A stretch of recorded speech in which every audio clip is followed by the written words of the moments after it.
Thank you so much for being here with me, John. It's wonderful to be with you again, Amy. Always a pleasure to speak with you, and I look forward to what we're about today. Thank you.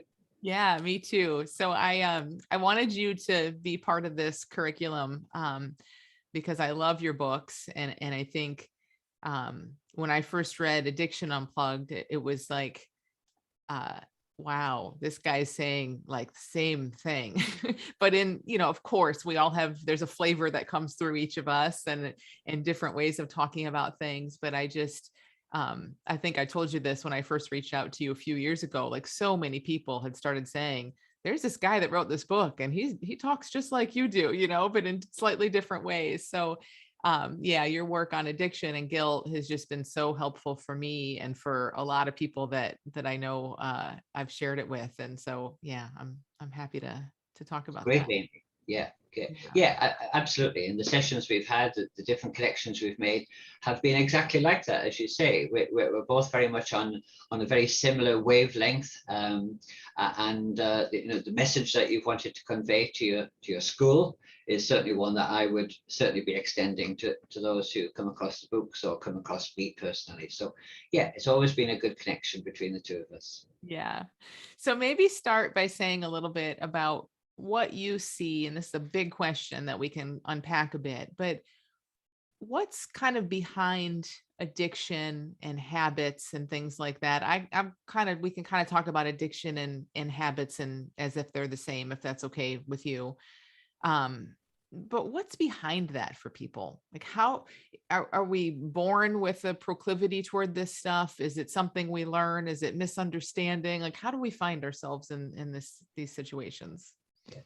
I think it's good to, first of all, to put that connection together, addiction and habits, because basically, what we consider to be any addiction, any long-term addiction, is just a repetition of often an unwanted habit, or a habit that's become quite destructive, but nonetheless something that we really feel as though we're always pulled back toward, and feel as though it's going to be with us for the end of our days. So a lot of people, of course, whether they're terming it a habit, an addiction, a dependency, whatever terminology we use, it certainly always implies something that has become a real struggle, something that has brought a lot of pain, often enough, and something that we feel as though we can't do without, and yet we know how very detrimental it is to us as we go through our lives. So it encompasses a huge number of things, and just like so many of the things that we encounter in our life, there has to be a starting place to that. My discovery in the whole of this, when assisting others and certainly looking at my own life, is that it's most often, not always, but most often, that which comes into being right from a very early stage. And it's right from the very beginning, really, as soon as we come out from our mother's womb, we're each of us having to begin to make some sense of the world that we've suddenly been born into. Prior to that time, everything seemed perfect. We felt totally connected to the source, that source of life that sometimes people call God or the divine, or maybe we don't always have a specific name for it, but we do know that we were safe, that we were supplied, that we were provided for. Mm-hmm. And then suddenly we come into a very different environment called family. And whether there are parents present or the absence of a parent there, we are having to make a new sense of ourselves in that new environment and of life. And of course, really the stage has already been set, because we're being born into a family that's already got, so maybe in some cases, their own habits, their own addictions, certainly their own routines, their own discipline, their own opinions, their own way of going about what they call, this is the way we do things in life. And so very quickly, we each of us have to find our way into that and see how we can manage it. And sometimes we find it very, very difficult indeed to really be able to adapt and to change. And in some cases, we find it rather threatening. when habits begin to form that are destructive, or that we find we can't really do anything very much about and throw off, that maybe do become long-term dependencies, or what we sometimes call addictions, then it's going to be very important to see, just as you're asking, well, what's underlying that? Why that suddenly? And of course, it's a real disturbance that's gone on somewhere in our emotional body, mind. Something that just at one time felt safe, felt secure, felt connected to our source. And yet now suddenly it's challenged and we're having to make some different sense of it. But since we're very much the new kid on the block, so to speak, the authority that's already there before us seems very dominant. If it's a parent, certainly it is. If it's a sibling, certainly it is. Certainly when we move on from that and go into school, and then after that to workplaces and amongst our peers, all of the time we're trying to fit in. And we're all the time losing some sense, some natural sense of that purity of being that didn't have struggle, that didn't know difficulty, that didn't have to pick our way through opinions or preferences for us, or what other people might be thinking is best for us, or what is the only way that we're going to make something of our own lives. That for some becomes quite traumatic, becomes very, very testing indeed. So much so that we begin quite early in our life looking for escape mechanisms, or looking for simply ways of being able to cope with that difficulty and that challenge in whichever way we do. But all the time, it's often a response to the emotional pain or the emotional discomfort of where do we fit in best? How are people really going to accept me? How do I make my presence felt when at one time I didn't have to do all of that? And this happens really as soon as the first 4 years of our existence, and certainly by the age of about 7, that imprint and that whole challenge, if you like, is set before us. And that happens to every individual to some extent or another. Once addiction set in, once habits become so repetitious and last for so long, and when they are destructive, we find that it seems like an uphill struggle, and that we're very, very much feeling a separateness, a disconnect, not only from our source, but sometimes from that new environment that we've been born into, trying to make some sense of the nonsense of it. That seems to be the struggle that most often I see, that we can pinpoint in people who go on to have long-term struggles with any of those things we call habitual patterns of behavior, or indeed addictive dependencies. I love how you say just it's all rooted in an attempt to feel better around some disturbance. And that I love that word disturbance, because it's like, it's so clear, as you say, like there's a time when we're just one with everything. And then Yes. it seems like, and you tell me if this is how it seems to you, but yes, like you said, our brains start developing, we develop a sense of self separate from other. And now when that's all in play, there's a lot of potential for disturbance, because there's a self that can be disturbed. Absolutely. Yeah, and that self that's disturbed, remembering, Amy, that of course it's a one that we've had to form about ourselves. It's not the original starting place. The original starting place is that we're absolutely at one with the source. Yeah. We haven't discovered yet how to take on an individuality. We haven't discovered yet how to form our place in the world, so to speak. We haven't had to decide on what value or what kind of opinion or what kind of thought pattern that we're going to adopt. So it is a disturbance to the otherwise just rather peaceful place that we are entering the world with. Suddenly there's challenge, and it is literally a disturbance to what I describe as the body mind's energy system. It is very, very confusing to us. How do we start to learn how to play this game of life that suddenly we've been introduced to? It is a disturbance, and it's a one that can cause us no end of difficulties as life goes on. all of the time, of course, whatever confidence we may have tried to build up about ourselves, or what individuality we've formed about ourselves, can be constantly eroded depending on the force or the domineering presence of others who feel there should be a different way, a different course of action that we should be taking. Parents, no matter how loving they are often going to say things like, you know, we only want the best for you, don't you? And although that might sound very comforting, a parent's best isn't necessarily anything like the same as that which the source of our life has really in store for us. It's not anything like that which isn't necessarily going to bring us some disturbance, some challenge as we go through life. It's going to be a version of life that people often set as an expectation for us, which often enough we simply can't meet, and sometimes we're not even supposed to be trying to meet. And therefore we begin to lose something of our essential essence as we go. Yeah. I love how you describe it too, and that it makes it so clear how universal this is, and that by virtue of being a human being with a mind and a brain that's going to create a self and do all this, I mean, we're disturbance to the mind body, at least to that energy, is inevitable many, many, many times over throughout a lifetime, right? So it's Absolutely. about us being able to see this disturbance. And well, I don't know, this is how I would say it, but you tell me, like, we get to kind of have a bigger insight about how these disturbances happen, and that they're happening to the mind body energy, but that we aren't that we still have this bigger connection. Or how would you say that?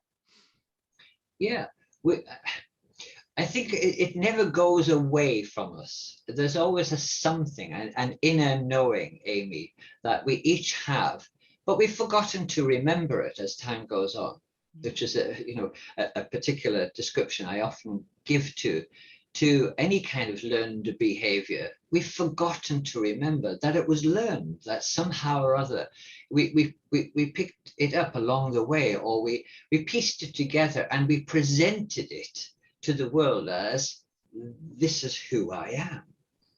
And yet we can struggle with that notion about ourselves because we have really forgotten that that's only who we've learned to become.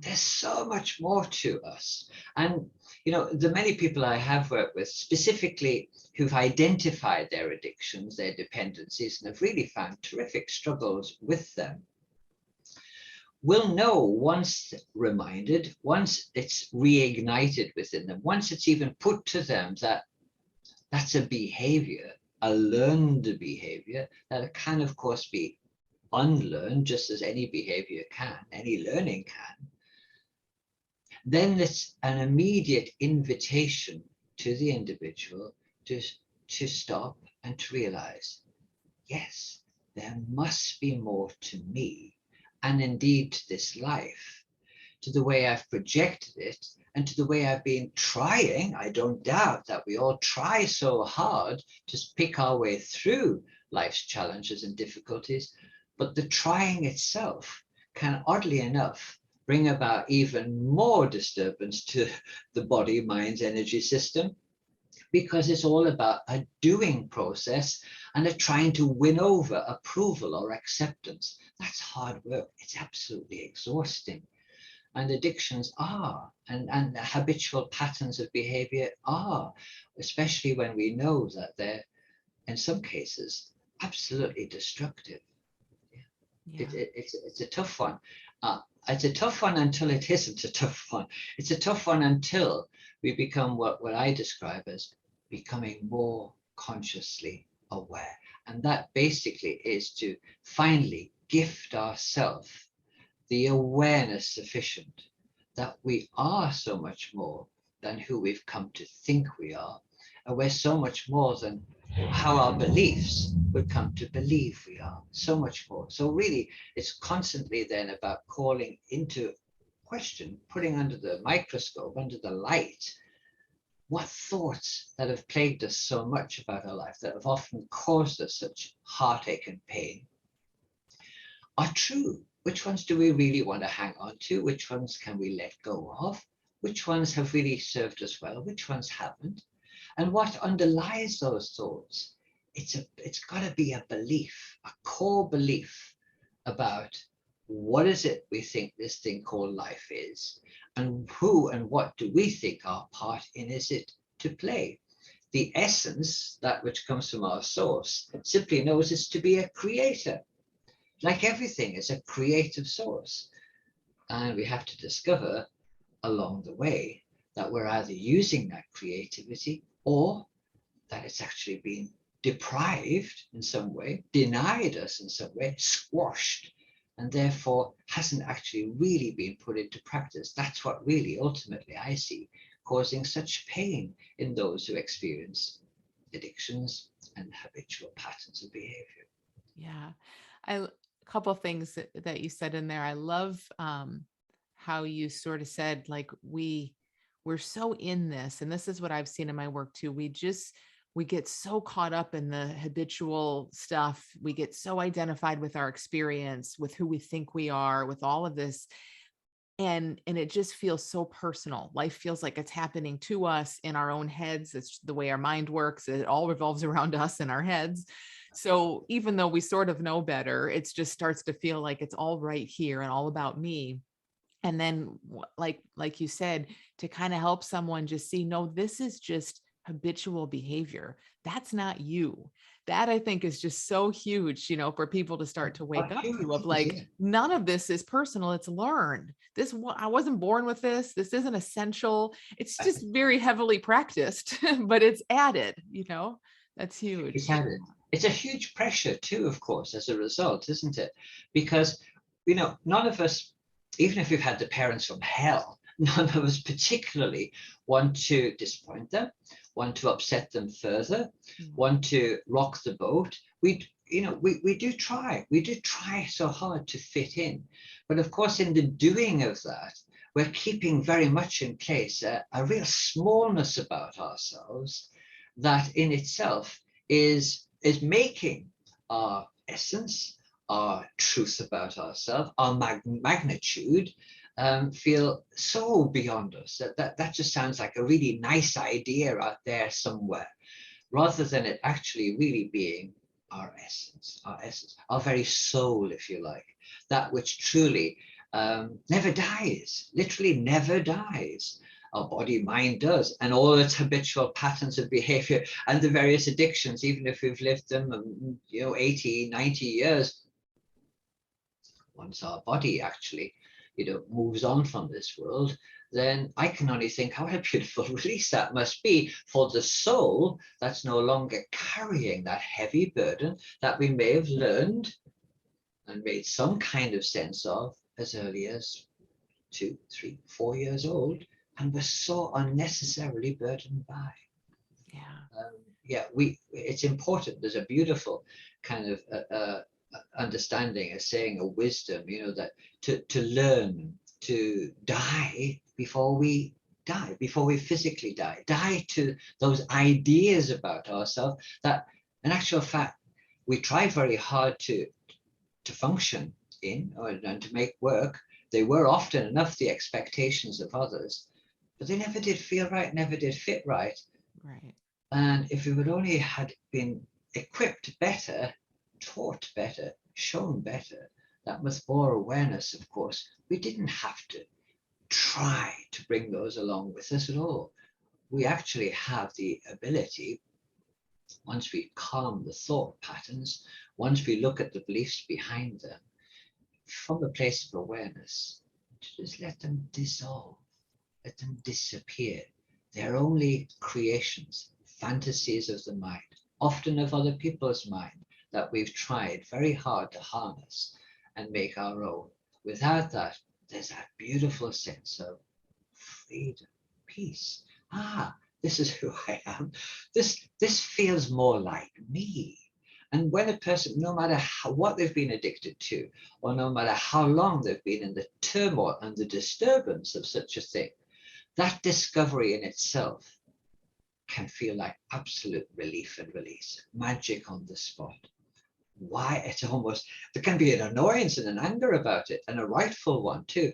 Why didn't anybody show me this right from the very beginning? Wouldn't life have been so much more beautiful and bounteous and easy? And the answer is absolutely. But if it wasn't there, instilled enough by those in authority, or those whom, we put our lives in the care of, then we owe it to ourselves. And there's never a time too late to do that, to take 100% responsibility and realize I'm not my thoughts, I'm not my behaviors, I'm not my addictions, I'm not really my problem. I'm not my mother, I'm not my father, I'm not my sister, I'm not my brother, I'm not my job. Without all of those things, you still realize, but I still am. Here I am, I'm still living, I'm still breathing. So who is that I? Who or what is that I?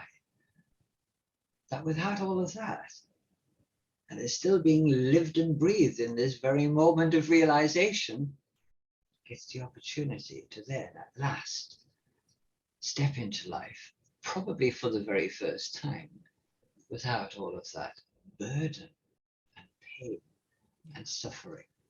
And that's the beautiful freedom from addiction that I think only being consciously aware, can bring about. It's not about overcoming things, it's not about struggling, it's not about denying yourself, it's not about hurting yourself further, depriving yourself of whether it's alcohol or substance use or shopping or whatever other commitment or whatever feeling that compulsion rather, that we've been drawn toward. It's not about, that's far too hard. It's about a different realization, a different awareness, a different revelation altogether can come forth. But it has to be introduced to us. And that's your role, Amy, and it's certainly been mine for many years. And there's nothing more beautiful to see a person come alive when they discover what's been hidden from them.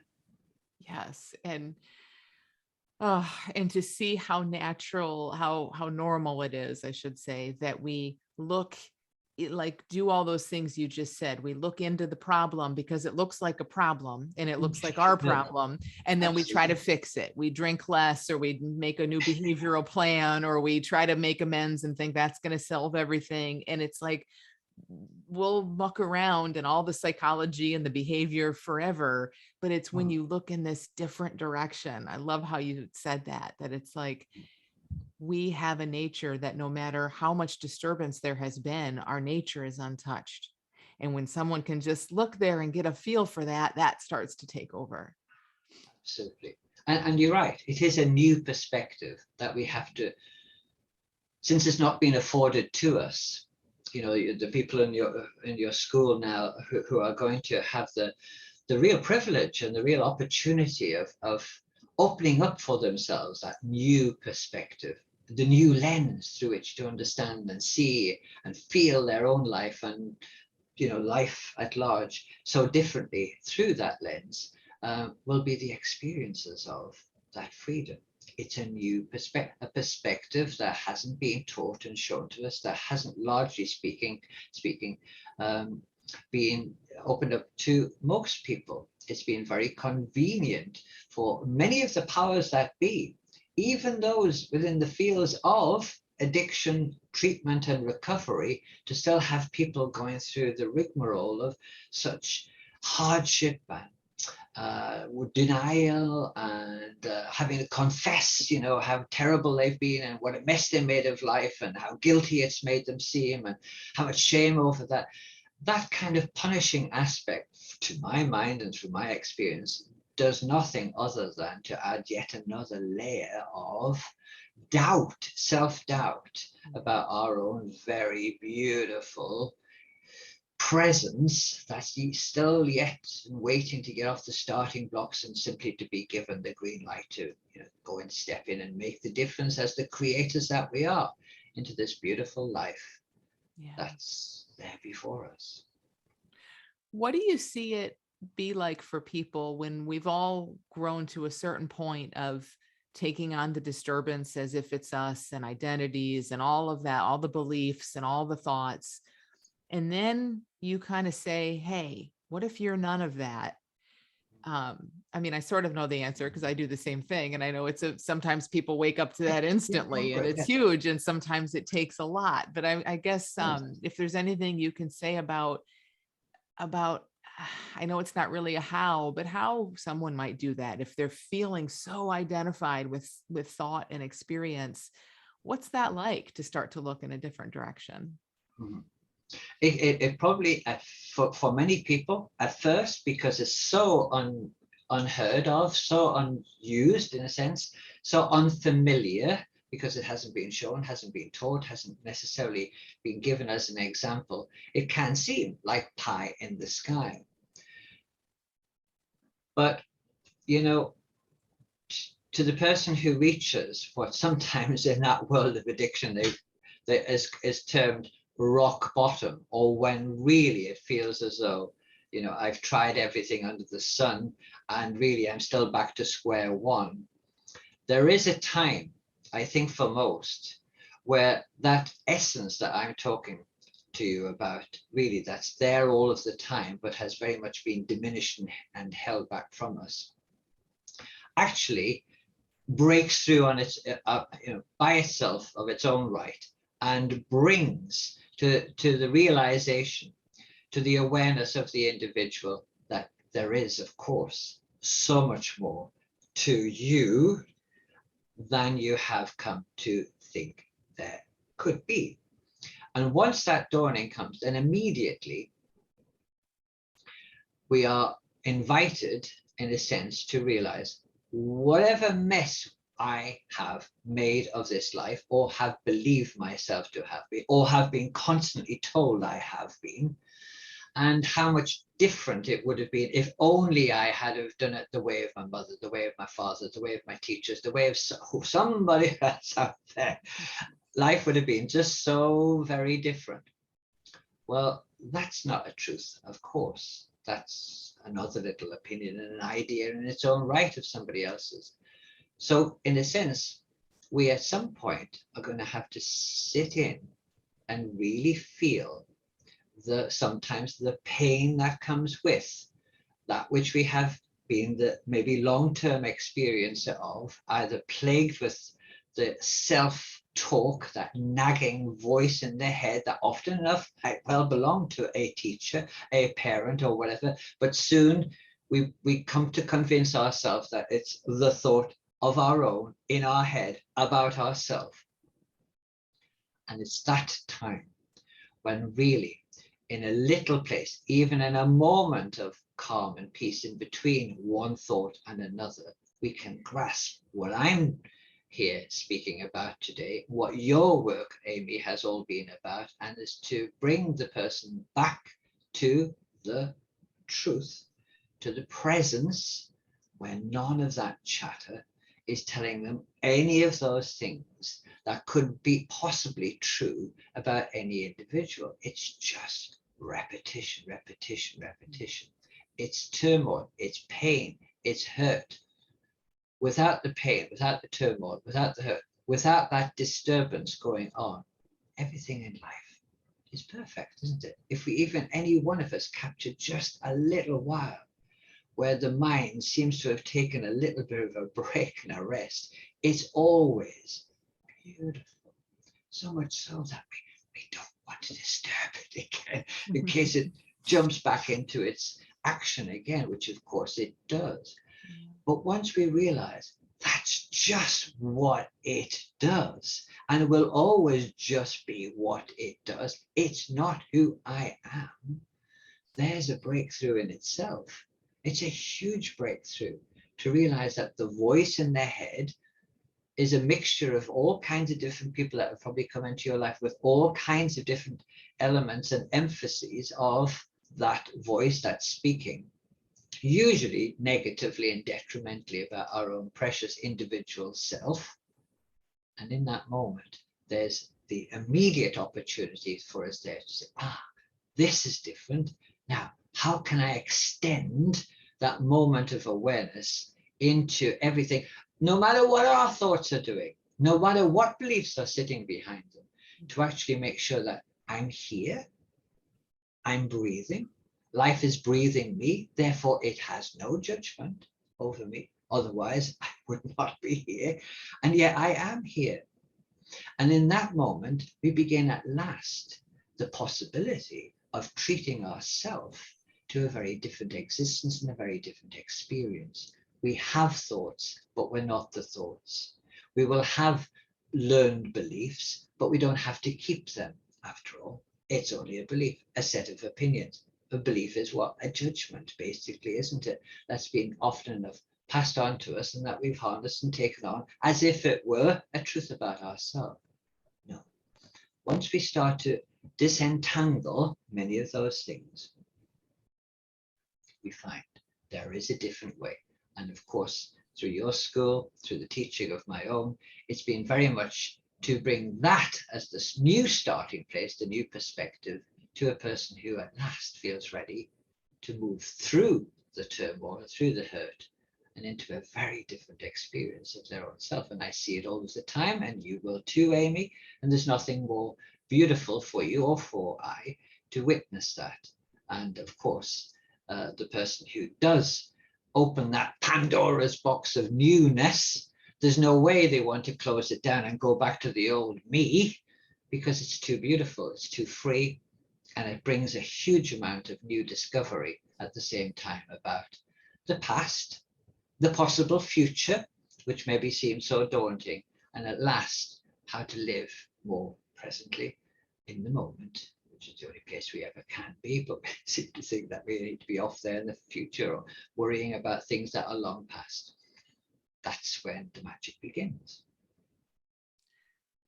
I love how this sort of, in a lot of ways, addiction is like that final disturbance that, it just pushes us over the edge in a sense and forces us, it feels like, to look and to be curious. And it doesn't have to take addiction, but I know for many of us, like, I just so resonate with what you're saying about sort of having this sense that something's off, like life feels too hard. And for me, I can remembering a time when life didn't feel hard and thinking, wait a minute, I used to just float through life and everything was fun. And why is it all of a sudden feel like, why is there so much disturbance? And of course, our mind will rationalize that through a lifetime and say, oh, it's because life is hard or because you're this way or that way. But I just think it's so beautiful. And like hearing everything you've said so far, it feels like this full picture where these disturbances disturb and disturb and disturb, but they also serve to get us curious and sometimes angry and sometimes, to a point of like, what gives? There has to be something else.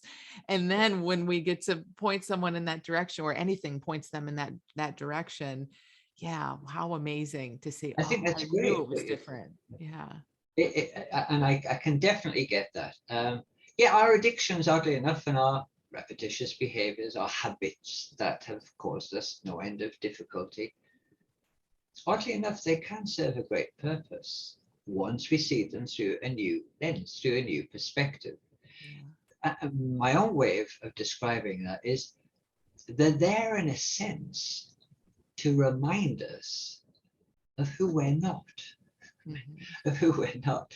And it might take some longer than others for the penny to literally drop, for the discovery to be realized that there is more to me than my teacher forever told me I was or I wasn't capable of being, or my mother, or my absent father, or my very intimidating parents, or my interrogator parents, or the people, or the partner I married and how difficult that was, or the job I went in and how that made me want to go and immediately find some other outlet to self-soothe and make tomorrow's day at work, or my next meeting with my father, who was always so bullying and so scary to be in the presence of, or indeed the family that I have raised myself and maybe also present their own difficulties to me. We will, each of us have sought different ways to soothe that and make ourselves feel at least temporarily some kind of anesthesia or some kind of release and relief. But when we look at the different addictions through the new lens, yes, of course, we can see that's not who I am. It's definitely not. It's far more to do with who and what I am not. As we start to sift away all those things, I'm not this, I'm not really that. I know that sounded very convincing when I was 17 years old, or when I was 27 years old, or when I was 67-year-old.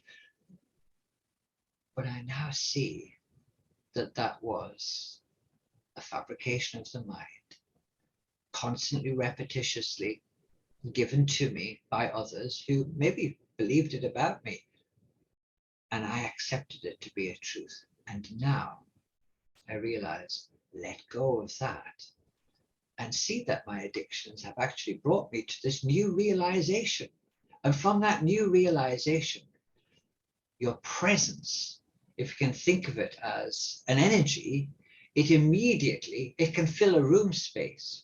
And those who I've worked with, particularly those in different rehab centers over maybe long periods of times, or I've been back and forward in and out of the systems like that, I could sometimes see them visibly expand in front of me, and it felt to their mind and to their heads and to their whole presence that they were, for the first time ever, taking up literally a more rightful space in life that they never felt had been granted, introduced, or invited for them to actually come and embrace right from that beautiful early stage in our life, where of course is so important that we do get that right. And those on your school who have children of your own and who are really ready to bring on that new perspective for yourself, that new lens through which to see your life through, will want very much for your own offspring to do likewise, because it's such a precious thing. We will want to share it with others to make sure that they hear it and they embrace it in ways that perhaps we weren't able to at an early time in our own lives. Yeah. I love that feeling of like seeing someone like you described. You can feel what that would feel like to just expand in it. And then you talked about children, and that's the thing. That's why I think we love babies so much, is you just see this little baby and they're tiny physically, but there's like nothing weighing them down. I don't know. I feel like that's a sense you get from them. There's no limits. There's no shrinking. There's just them in their full glory. And I think that's why we love being around them so much. And that's there for We all of us. do. We do. And certainly many of the men, and certainly some of the women too, but particularly many of the men that I work with, often in rehab centers, they might have had a long, long time of history, in a sense, of addictive dependency on substance use, alcohol, whatever it might have been. But when perhaps they realized that they had, through their wife, birthed a child, that in itself, the breaking in of that, for many people, actually just brought an instant interruption to that otherwise disturbance going on in their lives. Because the child, in its essence, literally breaking in on the scene, was enough for the individual to lose that egoic, frightened, fearful self, and to at last bring his attention, often of his or her attention, further to this beautiful newness, wanting nothing actually, but bringing such a lot to this thing we call life. And as often I have witnessed, a baby, a very young infant, will tend to look toward parents or to any adult who's maybe staring and enjoying the presence of the newborn baby, and it will look as though the baby is looking just slightly beyond the head, we'll say, of the adult, of the peering other person into its crib or into its cradle or into the mother's arms. And it's because they're sensing, they're seeing the bigger aura, if you like, the expanded energy of each individual. Now, admittedly, some of the men in the rehab centers, when I would have explained that to, will have said, well, you won't have seen much of mine because mine was so diminished. I felt so little and so poorly about myself my poor self-image. I've hated this thing of addiction. I've despised myself when I've been going through this whole process of wanting to rid myself of that affliction. But whether that has been true or not, the child will have definitely still sought that out.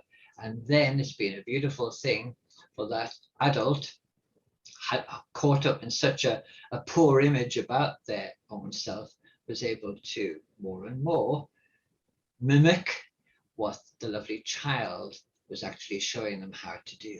Expand their energy, take up their rightful presence, mirror that beauty, which is just really saying out loud, don't forget, Dad, don't forget, Mum, you're so much greater than your thoughts would have you believe you are, and you're so much more than your beliefs would have you think you are. Really, that's the message of any beautiful newborn. If you really, through a new lens, take proper notice of this precious new being that, of course, we each are and have forgotten to remember. Yeah. Wow. That's beautiful.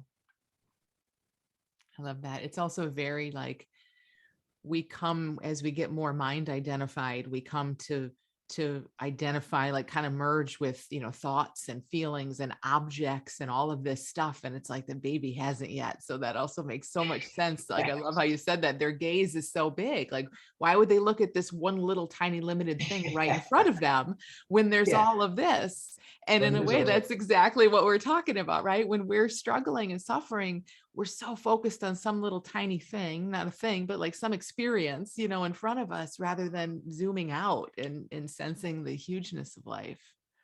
It is. Wow. It's exactly that, Amy. You've got it perfectly there.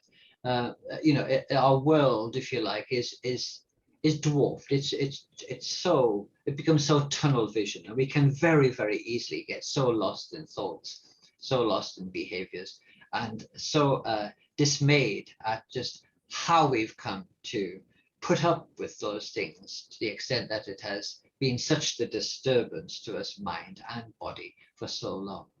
But yeah, there are many, many things that obviously the newborn is just one of those beautiful break-ins, if you like, to this life that wakes us up, literally wakes us up from that dream that we were so locked into about our very self-focused, often negatively so, self. Yeah. Yeah. Can you say a little bit about emotion? I think emotion is probably just part of that disturbance, right? It's another word for kind of how that disturbance might show up. But I'm curious for people listening who have just this automatic habit of resisting emotion or fearing emotion. Certainly this bigger picture we're looking at starts to show them that they aren't emotion and they're going to have a different relationship with that. But what about when you work with people who are very addicted and they start to feel just the discomfort of a craving or an urge or a painful thought? Is there a way to kind of help them start to be okay in that experience? Yeah, I mean, there are any number of different ways, different approaches, but it's going to be very individual. I would say it's very specific to the individual, just the how that comes about. In fact, there are as many ways as there are emotions, and I don't know how many different emotions that we might consider there being in our human experience. But the obvious ones are sadness, grief, depression, anxiety,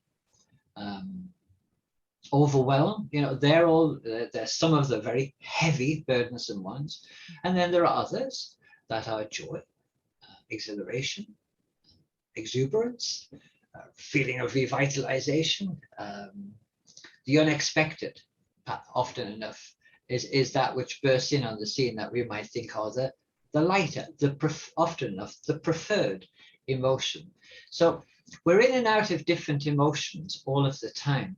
I learned some time ago that maybe the easiest way to understand the different emotions is to simply break it down into feelings. There'll be times in our life where we'll either feel good or we'll not feel good. We'll feel bad. And that's our gauge, if you like. What is it that's making us for so long without any kind of break into it, feel not good, feel bad about ourselves.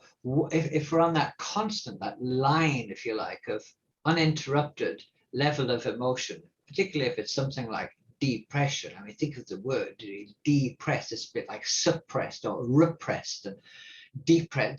They all go together, don't they? It's a squashing down. It's a feeling of limitation that somehow or other we feel as though we just got to trundle through life and drag along with us to the best of our ability, and just hope that somehow or other we'll still see, daylight next morning round when it gets to so bad. But of course, we also have those other things, those break-in times. We've mentioned a few of them, like with the newborn baby or the new experience that comes along. It can even be a look out the window and think there's some sunlight here on an otherwise, really dull day that suited my depression so much, but there's something telling me here automatically, come on, something different here. There's something else. There's something more to you. There can be many a time like that. They're there always, and the different ways of being able to introduce to a person some of the recognition, the realization of that, I think is the role of yourself, of myself, and it will quickly become the role of whomever actually begins to discover it for themselves, because we'll want other people to have similar experiences of not allowing any one type or any one set of emotions, whether they're the higher ones, if you like, that bring us that little bit more joy, as opposed to the heaviness of that which can make life seem to have come to an absolute stop, but to have a little bit of a blend where we need the blend. We need the ups and the downs. It's a little bit like if you're on a heart monitor, it's going to be much easier if there are spikes up and down, because you'll hear beep, beep, beep. But if the bad sign is when it's just plain beep, and then there's something gone radically wrong here. Okay, so even if we're on a high all of the time, that doesn't suit us. That doesn't suit us at all, and yet it can be a real pull at counter, as you intimating there about a craving, that I've got to have that ultimate. I've got to have a something else that replaces the doldrum of the heaviness. But even in that outreach, we can go for it so excessively and think that once I've got that, I'll be fine. The real ultimate high, on the other hand, I would say, is not that at all. That for the ego satisfies, and those who've been through addictive behaviors or habitual patterns for a long time will realize they're very short-lived before the next round comes to challenge us again.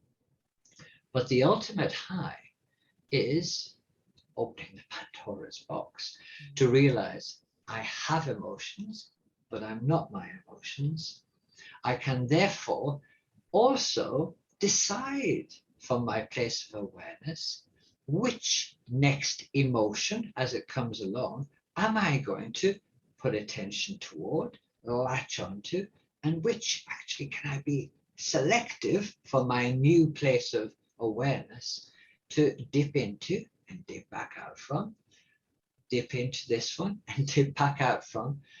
It gives us a completely different sense of, for want of a better word, being in control, being the selector, really, of even which emotions are going to serve us well at any point in the day about anything, no matter what is happening. To reach that point, we need to be more awake and more aware. And really, to be quite honest, I would say that if any person wants to truly go beyond any compulsive tendency, anyone at all, the only way is to become more conscious, more aware. Consciousness simply means that it is your being that is at last, your way of being is being determined by you, not by something or a somebody else. And that revelation in itself can be a huge discovery, because most of these problematic thoughts that plague us, most of the compulsive behaviors that we amass, are a result of the pain we feel when we're trying to adopt somebody else's version of that very same thing. We've got to learn how to discover we're okay in every single one of our choices. We can't possibly make a mistake.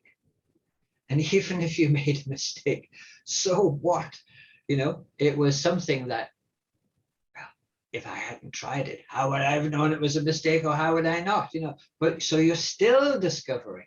That's got movement in it. That's completely different to a disturbance of the body that brings us to a plateau, place of non-moving, place of stuckness, place of maybe even not wanting to get out of bed in the morning, if we've really reached a state of absolute depression. I think that I love that. I think it's just such a great way. That's really what it's about. Like you said, to have freedom from this. Freedom from this is from anything, is inherent in a rise in consciousness, right? Because it's like life is going to show up, stuff's going to show up the way it shows up, but we're no longer in there trying to manage it and control it or being run around by it. It's like this bigger space. And I just, yeah, I think that's kind of, in many ways, I'm sure there's many essences we could point to, but that just feels like that's where the freedom is, right? Is in this rise in consciousness, and so much, everything just looks different and changes from there. And that rise of consciousness really is ultimately it's a departure from the very smallness that we've been introduced to about the very greatness, in fact, that this thing called life truly is. When we come into the world, we each of us adopt what I describe as a control drama. And the four main ones, as far as I can see, there are two passive and two quite aggressive. The two aggressive ones will be known to many people, because a lot of people who've really struggled with addictive behaviors and dependencies will have known the control drama of some people who are interrogators, who want to needle, who want to ask you every single thing and want you to actually be able to answer to their every single demand. You may have had a parent of that kind, or you may have had a teacher of that kind, and it's hard work. Mm-hmm. Or the other aggressive drama being the intimidator. And certainly many people going through addictions will have known many people who've been entirely intimidating in their life, keeping them an idea of smallness about themselves. The two more passive ones would have been the person who becomes more aloof in order to escape the drama of the interrogator or the intimidator. So the aloof person is there, but kind of not really there. Kind of hard to get to know persona, disappeared or screens phone calls, or is a little bit more difficult to reach, deliberately kind of brought about in order to evade certain things in their life. But that too brings its hardships in life also, because why would you want to do that if you want to otherwise feel as though have a rightful presence in this life? And of course, the fourth of the dramas, the other passive one, well known to all of us, is the victim mentality. The person who's gone into that, the poor me, who really thinks that as long as I keep presenting this attitude, this cringing, helpless attitude about myself, somebody will come along to rescue me at different times. And that's not a bit of use to us either. A lot of people that I have been assisting in their addictions, of those dramas, most of them would see a little element of maybe any of the four going on within their lives, but the one that perhaps most are prone to would be the aloof, the one that has learned to somehow or other shield themselves from more possible hurt, gone to find different ways of self-soothing that otherwise disturbance in their body, but as a result got locked in a little mindset of their own that's been equally detrimental to their otherwise conscious, expanded living. Fascinating things to look at are control dramas, and they play an integral part in any kind of addictive or dependent ways that we've adopted, and how we forget the essence that we truly are. Because in answer to those dramas that we began to put into practice right at the outset, is not to suddenly want to become the victim who then think, oh, I'll try to be an intimidator instead. It's not going to happen. It's just not going to happen. But we can discover how to transcend the need for any one of those things is truly the answer, and go beyond. That's freedom again. That's the ultimate thing that our heart and soul longs for and knows, but has forgotten to remember.